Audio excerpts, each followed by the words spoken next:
एक ऐसी university search कर रहे हैं जो सिर्फ आपके स्टडीज पर ही नहीं, करियर ग्रोथ और फ्यूचर सक्सेस पर भी फोकस करे, और जिस यूनिवर्सिटी में आपको hi-tech research lab, global internship और नेचर के बीच में एक शानदार कैंपस मिले, और वो यूनिवर्सिटी जो आईआईटीज और एनआईटीज को टक्कर देती है।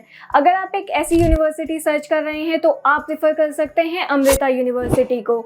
जी हाँ, आपने सही सुना, अमृता यूनिवर्सिटी। तो आज की वीडियो में अमृता यूनिवर्सिटी से रिलेटेड सारे डाउट्स क्लियर करूंगी। तो अगर आपके उसके बाद भी कोई भी डाउट रह जाते हैं तो आप मुझे डायरेक्टली डीएम कर सकते हैं, व्हाट्सएप का नंबर दिया गया है, या मेरा इंक्वायरी फॉर्म फिल कर सकते हैं। I will definitely help you out. तो आइए स्टार्ट करते हैं। अमृता विश्व विद्यापीठ, जिसे आप अमृता यूनिवर्सिटी के नाम से भी जानते हैं, ये जो यूनिवर्सिटी है वो मल्टी कैंपस और मल्टी डिसिप्लिनरी रिसर्च इंस्टीट्यूशन है, जिसे माता अमृता नंदामयी देवी ने 1994 में स्टैब्लिश किया था।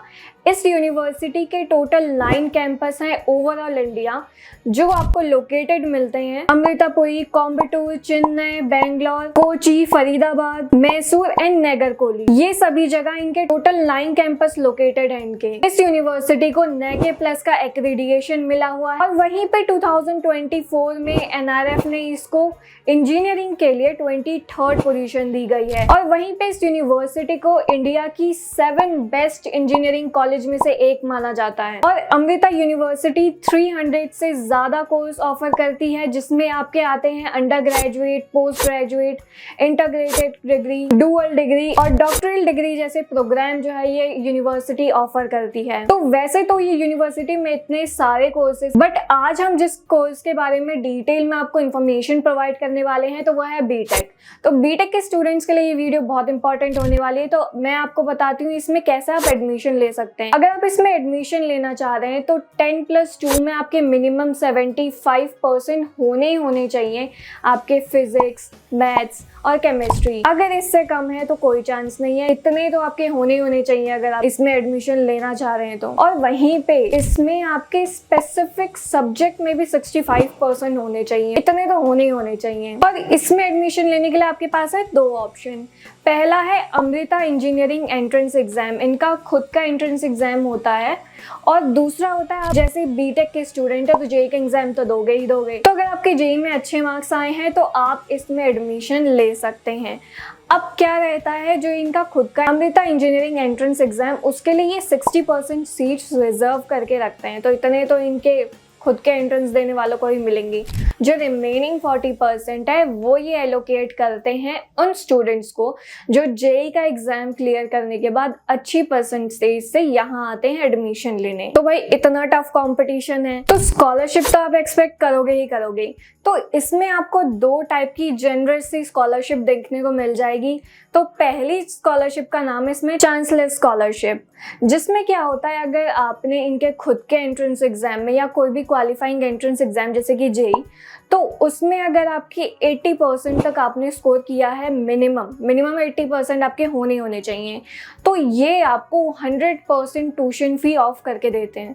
तो इतना आपको मिल जाएगा। तो जो सेकंड ऑप्शन आपके पास इस यूनिवर्सिटी में है स्कॉलरशिप के लिए, वो है अमृता यूनिवर्सिटी मेरिट स्कॉलरशिप, जिसमें अगर आपके 70 to 79% तक क्वालिफाइंग एग्जामिनेशन में हैं तो ये आपको स्कॉलरशिप प्रोवाइड करते हैं 50% की।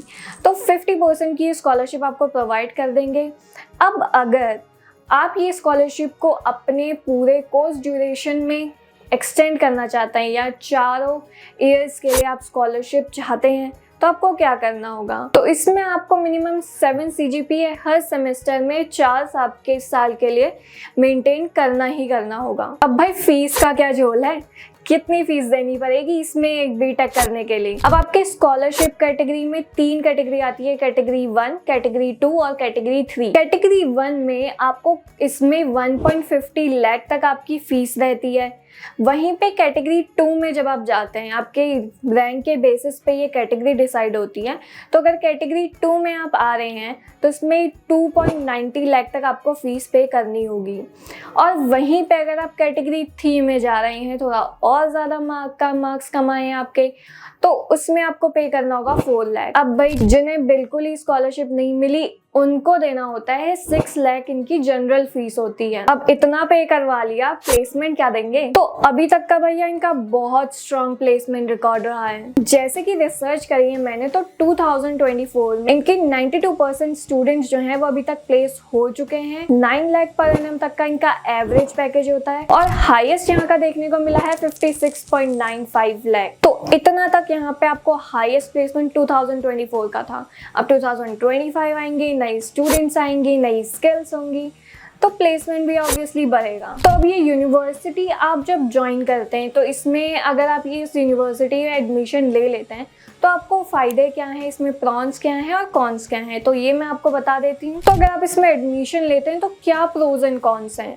तो प्रोज में अगर बताऊँ तो काफ़ी सारी डाइवर्स स्पेशलाइजेशन यहाँ पे देखने को मिल जाती हैं। बीटेक में बहुत सारी स्पेशलाइजेशन है और इनके कैंपस ही इतने सारे हैं, तो आपके पास ऑप्शंस भी बहुत सारे हैं। अगर आप अमृता यूनिवर्सिटी में एडमिशन ले सकते हैं, डिफरेंट लोकेशन में आपको जो भी प्रेफरेबल हो आप वहाँ पे एडमिशन ले सकते हैं। वहीं पे इनका प्लेसमेंट का रिकॉर्ड बहुत स्ट्रांग रहा है। बाकी यूनिवर्सिटीज़ के कंपैरिजन में मुझे इनका रिकॉर्ड जो है प्लेसमेंट का काफ़ी कंटिन्यूस दिखाई दिया। अभी तक इनका प्लेसमेंट जो है वो डाउन नहीं गया है, तो काफ़ी रेगुलरिटी बना के रखी है, तो अच्छा है। होप्स तो आगे भी ऐसा ही बना रहेगा। और अगर प्रोस की बात करें तो जेनरस सा स्कॉलरशिप है, आपको इतना डिफिकल्ट नहीं है। काफ़ी 2 वे मैंने आपको बताए, तो 2 स्कॉलरशिप थी, एक में 100% ऑफ मिल रहा है, एक में आपको 50%, और रैंक के हिसाब से आपको फीस वेरी कर जाएगी। और इनका इंफ्रास्ट्रक्चर जो है वो काफ़ी मॉडर्न है, इनके पास काफ़ी हाई टेक लैब्स हैं और वहीं पे ग्लोबल इंटर्नशिप प्रोवाइड करते हैं, तो काफ़ी एक अच्छी अपॉर्चुनिटी आपको ये दे देते हैं। अब कॉन्स की अगर मैं बात करूं तो मुझे जो इसका कॉन्स लगा ये है कि काफ़ी हाई कंपटीशन है, ईज़िली एडमिशन लेना पॉसिबल नहीं है। आपको इनका एंट्रेंस एग्ज़ाम या तो जेईई में अच्छे मार्क्स लाने पड़ेंगे, तभी आप एडमिशन ले पाएंगे। वहीं पे इनकी जो फीस है वो बहुत ज़्यादा स्पेशलाइजेशन के उससे वेरी कर रही है, तो अगर आप एक से दूसरी स्पेशलाइजेशन देखेंगे तो बहुत डिफरेंस आ जाता है, तो आपकी चॉइस उस पर डिपेंड करता है। वहीं अगर आपको अपनी स्कॉलरशिप कंटिन्यू करनी है 4 ईयर के लिए, तो भाई 7 CGPA हर सेमेस्टर मेंटेन करना ही करना होगा। तो इस मामले में ये जो है स्टूडेंट का फोकस जो है वो काफ़ी ज़्यादा स्टडी की तरफ डाइवर्ट कर लेते हैं, तो ये आपके लिए एक अच्छी बात है। तो आज की वीडियो में मैंने कोशिश की कि आपके सारे डाउट्स क्लियर करूं। इसके बाद भी कोई आपके डाउट रह गए या आपको एडमिशन के बारे में कुछ जानना है, प्रिपरेशन कैसे करनी है, कुछ भी डाउट है और आपको लग रहा है कि पूछना है, आप मुझसे डायरेक्टली व्हाट्सएप DM करके मुझसे कनेक्ट हो सकते हैं, या तो इंक्वायरी फॉर्म फिल कर लीजिए, तो मैं वहाँ पे आपको इन्फॉर्मेशन दे दूँगी। और आपने वीडियो को एंड तक देखा, इसके लिए थैंक यू सो मच। ऐसे ही नॉलेजेबल वीडियो मैं आपके लिए लेकर आऊँगी, तो कॉलेज हाइक को सब्सक्राइब करके रखिए, अपने दोस्तों के साथ शेयर करिए, क्योंकि जब आप बेस्ट कॉलेज चूज़ करते हैं तो आपको मिलती है बेस्ट हाइक।